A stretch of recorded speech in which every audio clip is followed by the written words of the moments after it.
Happy December! This is Sato from Satopin. Thank you for being here with me today. I'm so grateful. I have not filmed for the whole month of November.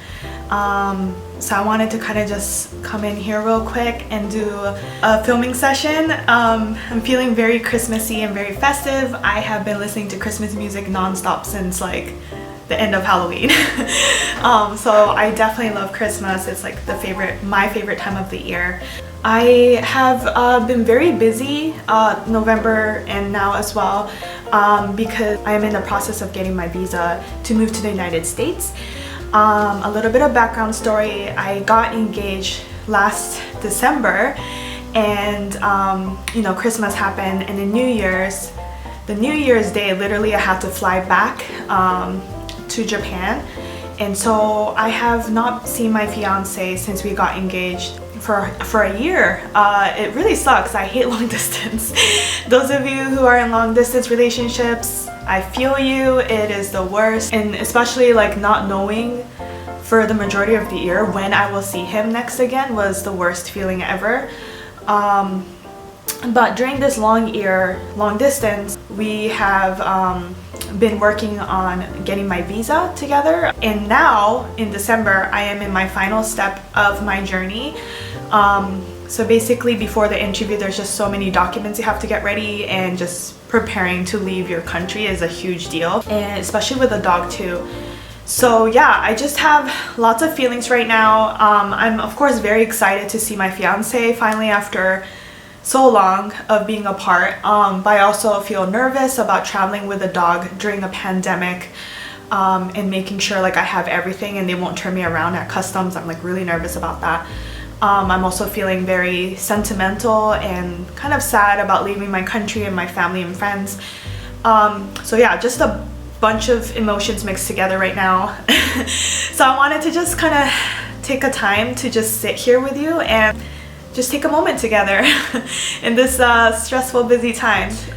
If you've noticed, usually I don't do wrap-ups because I used to call myself a slow reader, but now I feel like I am a normal reader.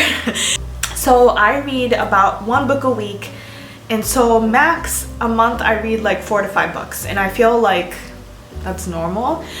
But because of like the small amount of books I read, I just felt like nobody in the booktube community would care about my wrap-up, so I haven't really filmed wrap-ups. I do lots of reading vlogs and book reviews in my reading vlogs, but in total I have read 33 books so far, but I feel like I will read maybe 2 more books in the month of December. Today I am here to talk about my 2020 favorite reads of the year. I'm going to narrow it down to 10 books that I absolutely loved, and I'm going to talk about them in the order that I read them, so starting from early this year. It's kind of sad because in 2020 the first 5-star read I had was in March, so it took a while to get there. So this book I read in March. I actually listened to it via audiobook, and it's called The Scent Keeper by Erica Bowermeister. This was a very unique book because I've never like heard of any book like this before, and so I highly enjoyed it. It's about a girl named Emmeline, and she grows up on this remote island with just her dad, and her dad raises her in a unique way because he raises her to use her senses, particularly her sense of smell, to live her daily life. As she grows up, she, you know, of course becomes curious about the world outside of the island, so she leaves the island and faces new challenges. It reminds you how a smell could take you back in time and take you back to a lost memory that you might have had. And it kind of reminded me of, if you've read Where the Crawdad Sings, I absolutely love that book. So if you read that book, it reminded me of that story because both of them have girls that are raised in a different kind of way than the rest of the world, and it's about them like navigating and finding out how to like blend in. There we go. How to blend into the outside world. So if you enjoyed Where the Crawdad Sings, I would highly recommend The Scent Keeper, and I feel like not a lot of people talk about this book, so highly recommend. So one of my top favorite genre is historical fiction. I guess because it's a teacher in me, I think, because I love learning. But then at the same time, nonfiction books are kind of boring for me. Reading a straight up textbook is boring for me. So I adore historical fiction because it's still fiction, it's still entertaining, there's still romance, but I still get to learn more about a part of history that I did not know of. So the second book on my list is Green Island by Shauna Yang Ryan. I read this in May for Asian Heritage Month. And that month particularly, I focused on Asian countries that I don't know much about. So this one was set in Taiwan from 1940 to 2003. So it follows the Tsai family for 6 decades long in Taiwan and also the United States. The author really did take time to teach you about the history of the political turmoil that Taiwan went through during World War II. Made me want to research more about Taiwanese history, and I really appreciated that. It's hard to explain because it's honestly it's just following that family through the generations during the war and after the war. But it was very beautiful. It was a very deep book that goes into the history of Taiwan. Like I said, just trigger warnings though, it does have violent scenes as it is set in the war times, but I highly recommend it if you are interested in Taiwanese history, because we don't have many books based on that. Alright, number 3 is another historical fiction, and again I read this for Asian Heritage Month. If You Leave Me by Crystal Hannah Kim. Right away you can see the cover of this book is very, very beautiful, so I was drawn to it right away. This one is set in the 1950s during the Korean War to 1960s post-war. So this is Korean historical fiction. It follows Haemi, who is a girl living in a refugee camp. Again, it's kind of like a span of someone's life, because we follow Haemi as she becomes a wife and a mother. And it's about how her one choice has a ripple effect on everyone around her. And she's often reflecting back on her life and wondering if she's made the right choices. And it's very deep. It doesn't go too much in depth about the Korean War. But I did enjoy that it brought up curiosity in myself. So I did research on the Korean War, and it also gave me the opportunity to talk to my brother-in-law. My sister's husband is actually Korean, so that opened up conversations for us as well. I highly enjoyed this book as well. Number 4 is a graphic novel. Oh my gosh, I love graphic novels so much, but it's expensive. It makes sense because the artist takes time to draw each little drawings, illustrations that are in the pages. But for some reason, I'm like, I don't want to pay that much. But I love graphic novels, and I really do want to read more of it in the next year. So this graphic novel is The Prince and the Dressmaker by Jen Wong. I love this so much. I read this in May as well. It follows Prince Sebastian, and his family wants him to get married, of course, because he's the prince. One day he hires Frances, who is a well-known dressmaker, and he reveals himself as Lady Crystalia to Frances, and Lady Crystalia loves to wear fabulous dresses at night. So that's his hidden identity that he doesn't show to the rest of the world, even to his family. The illustrations in this book are beautiful. The story is whimsical, and it also touches on topics like gender identity, self-expression, and of course Prince Sebastian, as he feels the pressure from his family, so to hide his true self. Yeah, the story was so wholesome and really meaningful and deep, and I highly recommend it to anyone who's looking for a graphic novel to read.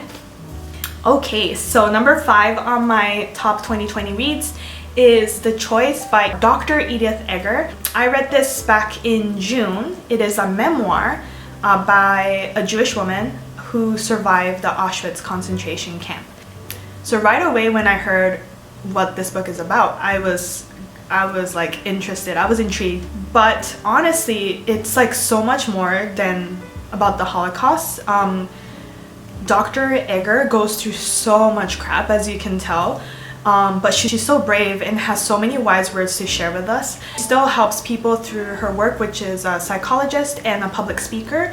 She goes around the world, I believe, publicly speaking for people who went through trauma and war. The lessons and the words she has to share with us are so inspirational. I love what she says about how everyone goes through like a traumatic experience or a very sad part in their life, but basically the title, The Choice, comes from this idea that no matter what you go through in life, no matter how crappy that moment is, you have the choice to not be a victim of that experience. You have the choice of how to react after that experience and how to take control of your life afterwards. And that was something that really stuck with me. So yeah, I highly recommend it. I think my first reading vlog on BookTube was actually based on this book.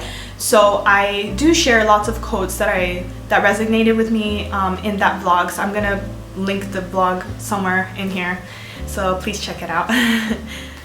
Alright, number 6 of top 2020 reads is Black Flamingo by Dean Ada. I read this back in July. I had no idea that this book was written in verse, but like it just flows so smoothly that you forget that it's written in a poetic way. It's a coming of age story about a half Jamaican and half Greek teenage boy who's going through studying in university. It's about finding himself through the art of drag. So right away I was like, yes, as a fan of RuPaul's Drag Race, I was like, this is amazing. There are trigger warnings for racism and homophobia, so just watch out for those. But otherwise it was beautiful, it was fabulous, and I think everyone should read this book. Alright, number 7 is The 7 Husbands of Evelyn Hugo by Taylor Jenkins Reid. I think everyone knows this book. I read it back in September and I talked about this briefly in one of my reading vlogs as well, so I'm not going to go too much in depth into this. It was such a different book than what I was expecting when everyone's been talking about it. I became so attached to some of the characters in the book, including Evelyn, the main character. It teaches you that you should live the life that you want and live the way you want to live. It has great representations for the LGBTQ community, which I was not expecting, so that was a pleasant surprise. It was one of the 2 books that made me cry this year. Like, I don't cry often with books, so for this book to make me cry is a huge deal for me.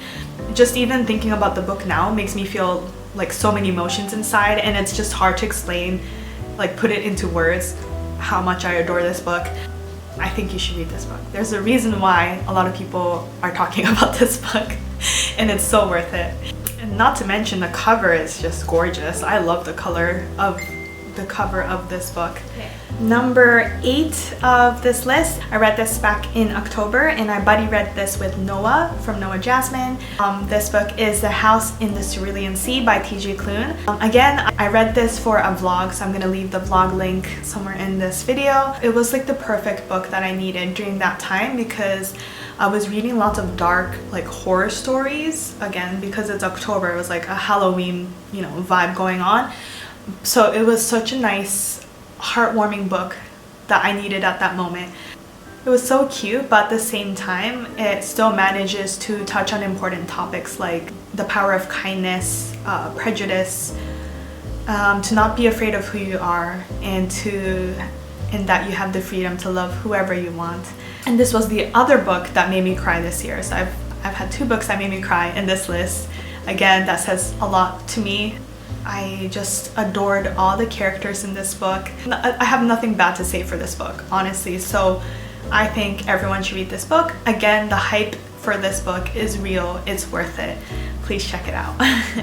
Number 9 on my list is a horror story. It's a gothic horror. I read this in October for a Halloween vlog I was doing. This book is Marina by Carlos Luis Zafón. He is the same author who wrote The Shadow of the Wind. If you read that book, you know his writing is beautiful. It is so captivating. So this book is set in Barcelona in the 1980s. It follows a boy called Oscar, a 15-year-old boy. One day he meets a girl called Marina and they come across a dark secret, a mystery. It has all the gothic horror aspects that I want in a book. It was creepy, it had weird things in the story, there was a sad romance, mystery, dark secrets. It was perfect. The writing was beautiful, magical, and honestly, in my opinion, I feel like this book is a better gothic horror than Mexican Gothic, which is the other book that I feel like everyone's talking about. I feel like Marina does not get the hype that it deserves, because this book is amazing. So if you're looking for another gothic horror, then please check out Marina. I cannot recommend it enough. And the last on my list, which I finished recently, actually no, I finished it last night, and this one again had so much hype around it during the summer, I feel like. So I'm finally glad I picked it up. This is Take a Hint, Danny Brown by Talia Hibbert. This is book 2 of the Brown sisters love story. But I think all of the books are standalone, so you can read them in whatever order you want. So this is the book I started with. It follows Danica Brown, who is a teacher at a university, and she's also working towards getting her PhD. We also follow Zaf, who is an ex-rugby player, but now he works as a security guard at Danny's university. And I think everyone's been talking about this book, so I don't need to explain much. The only thing that came as a surprise to me was I had no idea it's so steamy. So I was listening to this via audiobook on the way to work every morning, and there were times when I had to stop listening because, oh my gosh. So very descriptive, very detailed, but I loved it. It was very, very cute, very romantic. It is different from a normal romance book in that the girl is anti-romance and the guy is like the sappy, reads love books all the time kind of guy, and he's in touch with his emotions and all that. So yeah, it was different. But it was still so good, still sappy, still lovely, and it made me want to read the rest of the Brown sisters novels. I was lucky enough to get an arc for the newest one, which I think follows Eve Brown. I forgot her name. I think it's Evie or Eve Brown, the youngest sister.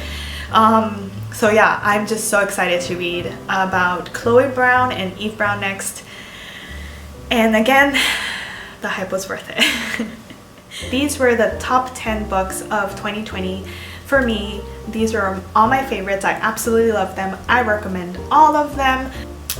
I hope that because I had different genres in the list, I hope that you found at least one book that maybe you want to read in your next read. I hope I was able to explain them well enough. I still feel kind of like a newbie when I am talking about books, but nevertheless, I hope you found at least one book that you would love to read. That's all I hope for. December is going to be a busy time for me because I will be moving across the world. I will be moving to the United States, but I hope to see you soon again. I hope you have a lovely December. Thank you for being here as always, and I'll see you next time. Bye! By the way, Dobby was in the back of my video this whole time, and he's adorable. He loves sleeping on the stairs on top of my jacket, so that's his sleeping position.